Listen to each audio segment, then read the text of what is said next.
We are absolutely shocked and profoundly perplexed, mystified. Charges that $50 million have been diverted by Mohammed, who has been with us for 10 years, when the Gaza program is only $3 million, and a lot of it's physical assets. I've been there and seen it. It's child-friendly spaces, over 40 of them, because there's been 3 wars in the last 7 or 8 years in Gaza, and children are profoundly traumatised by war. Agricultural programs that I've seen, these are physical assets that you actually can't just say, oh, money's been diverted, we haven't paid for them. Growing strawberries, agriculture that actually feeds Gazan families. So this comes as a profound shock and an incredibly mystifying event, because all of our forensic audits done by PwC are absolutely clean. We have nothing to do with terror, with diverting funds, and other donor governments that, besides the Australian government that fund us, have done audits too, without ever any suggestion of this impropriety. As you say, then, World Vision activities in the Palestinian territories are audited. Do you then say that literally this does not add up if you take into account what money has been spent in the area on World Vision's behalf, and when you also take into account what's alleged that he has spent the money on?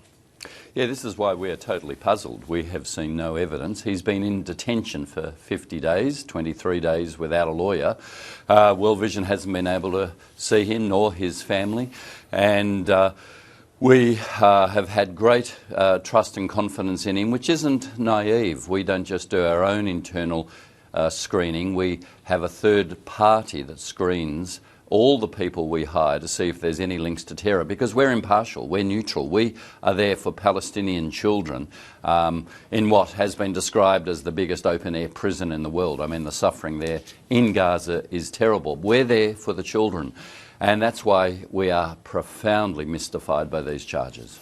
Do you know him personally, and do you feel as though he is well trusted?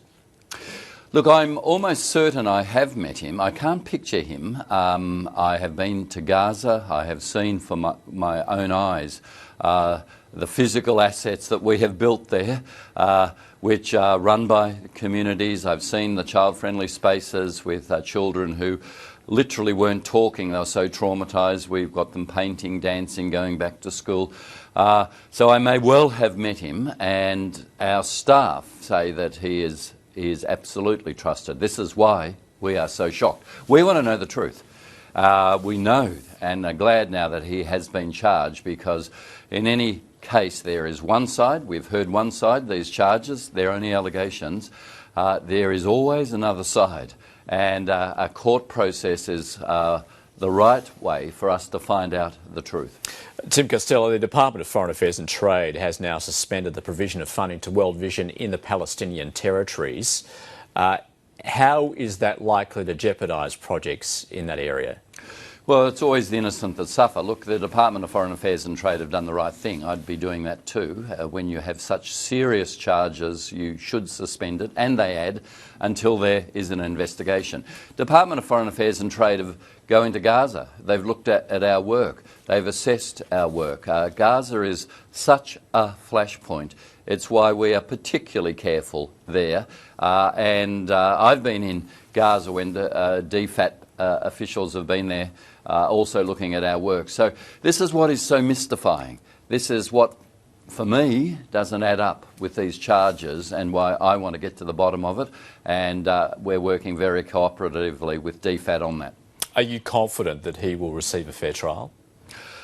I think the world really has to watch this. Look, Israel does have an independent judicial system, and that's why I'm glad he's been tried. But I think we know that this part of the world, with really profound security risks for Israelis and for innocent Gazans, requires the world's attention on this trial. And have you had a chance to speak to other World Vision officials on the ground there? And if so, any particular explanation from them as to how this has transpired?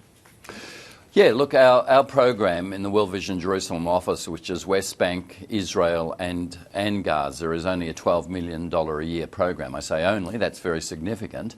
Our National Director was in court with Mohammed yesterday when the charges were being laid, utterly mystified because all of our audits are absolutely clean.